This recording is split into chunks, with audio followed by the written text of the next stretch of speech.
8th day of March, the year of our Lord 2020, by the President, signed by the President, and by Secretary Salvador C.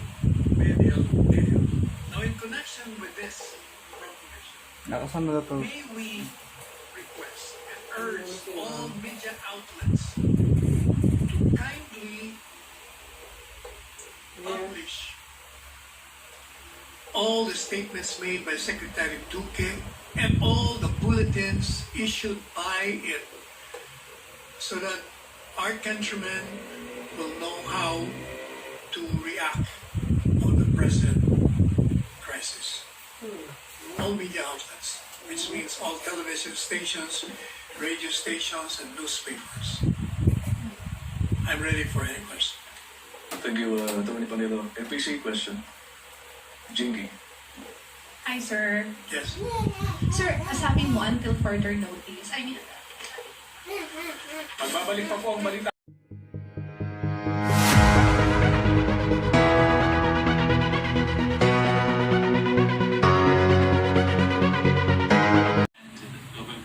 Exchange the experience with Chinese government and work together to fight against the epidemic.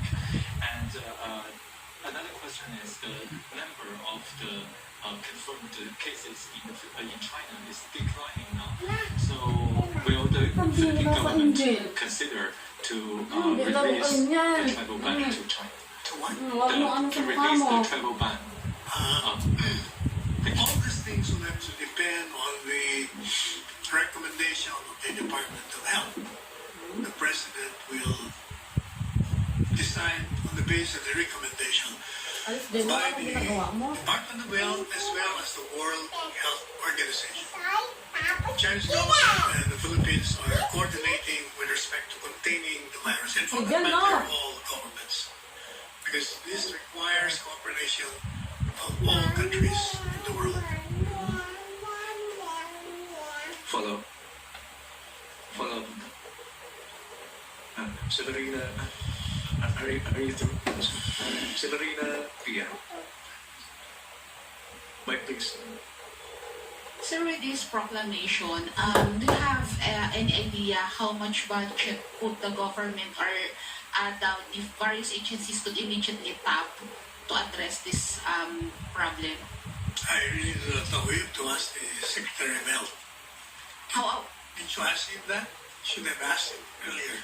sir, how about will you urge Congress to immediately pass na yung supplemental budget? Like, diba, there's this 30 billion supposedly. I think members of Congress need not be urged or pressured into doing that. They know the urgency and they know what to do. So do you think with this proclamation, Congress could fast track the passage of that supplemental budget? Everything is possible with Congress. Thank you, Severina. Pia. Sir, is Malacanang looking at other efforts to prevent the spread of coronavirus? Presidential proclamation. Thank you, Tricia. NPC question. Pia. Balik tayo kay Pia. Sa Mike, please. Sir, how much is the government looking to get from your operations ng POGO for COVID-19 response? What do you mean now? What? Kasi you said, sir, that the continued operations of POGOs could finance yung government response on COVID-19. So I'm asking, sir, how much would be expected? As much as is needed, I suppose. They're just there. You can use it.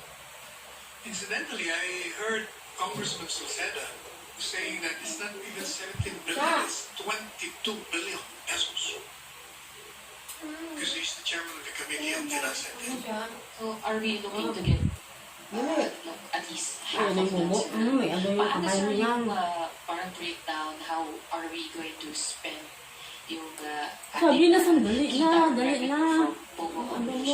Hindi ko alam yan. That will depend on the Secretary of Finance. Siguro depende rin sa request ng DOH, Department of Health. Nagyanak ko yan kasi kumakalat yung coronavirus din sa you said that the president will not stop or suspend the operations of Yes, POGOs. What is it? following the recommendation of PAGCOR. But you said before Ano, that the coronavirus government is outbreak waiting for it, or the president is ng waiting for bana a comprehensive ang report Malacanang.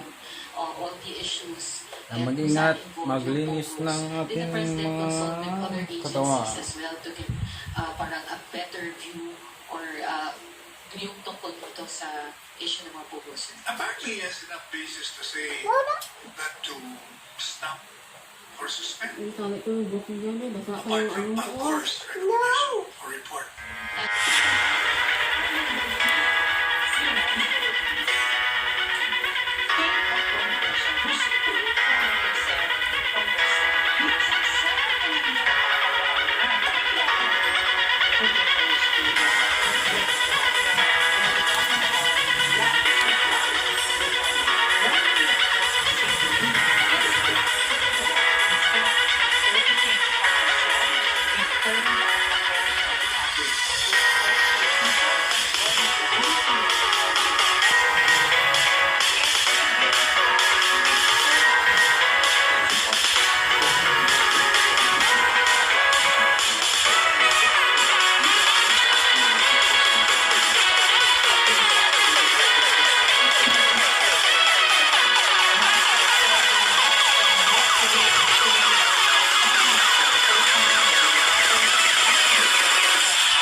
So we need to get the facts straight.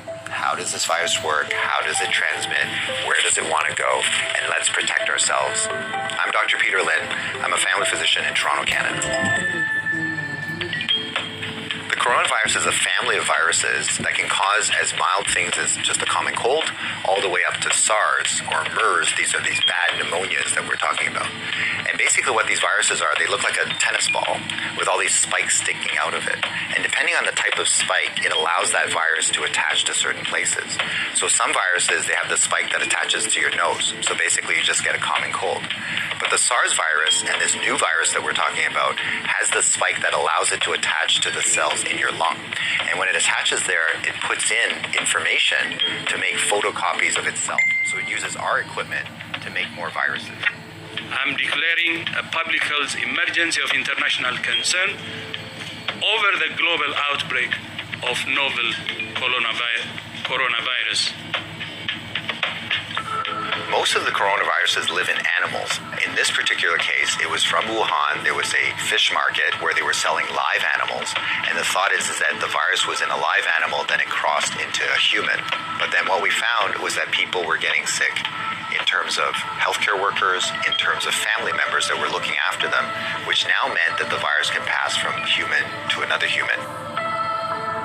Just like all viruses, it needs to reach a target, which is your lung. And it has to get there with your help. It has no feet and no wings. So therefore it needs us to move it there. So that's why we keep saying, don't hang around sneezy people because you're going to breathe it in. And don't touch your face because that's how the virus is going to get in. The masks are helpful, but they're not necessary because they're leaky. The ones that you and I buy basically have pockets here, so therefore the virus can get in. What the masks really do is they stop us from touching our face. If you're sick, we tend to mask you, so therefore you're not spewing out the viruses to other people sitting around you.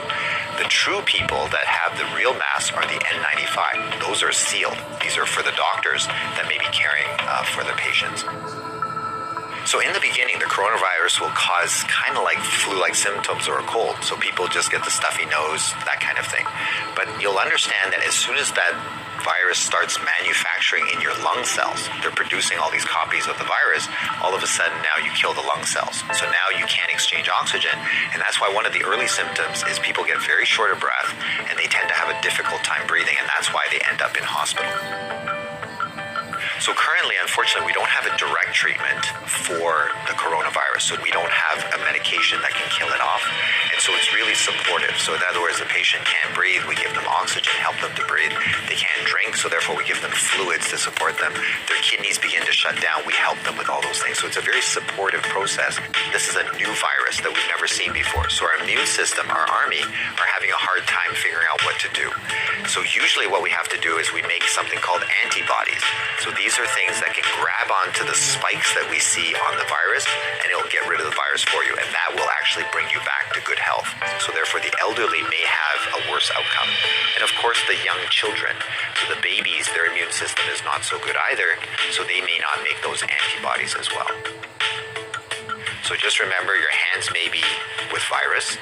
Virus cannot hurt you because it can't get through the skin. But the moment I do this, now I've brought the virus right to where it wants to go. So let's remember not to touch our hands to our face. So let's say you think that you might have been on a plane or you might have bumped into somebody that has it. What should you do? So the first thing is to contact a healthcare worker to tell them that potentially you have it. If you're feeling symptoms and you're going to go into a facility, call ahead. Okay, so whether you're calling the paramedics or whether you're calling the hospital or your doctor, just mention that you were on a flight. If you don't have any symptoms, then what we do is a little bit of a self-quarantine. In other words, we can just keep you away from other people, and so you don't go into parties, don't go with your friends, don't go into public transportation. So we can contain it very easily by making sure that you do a self-confinement, so to speak, for the, let's say, 7 to 14 days is the longest incubation time. So after that, if you're feeling well, then you don't have anything to worry about.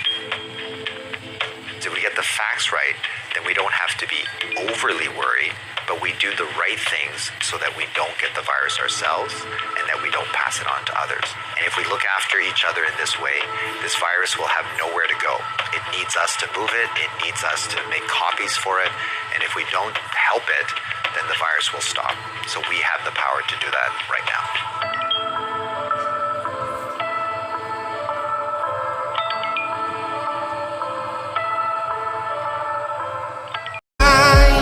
Mind ready to explore right up in the sky. I need you to listen, I need you to hear.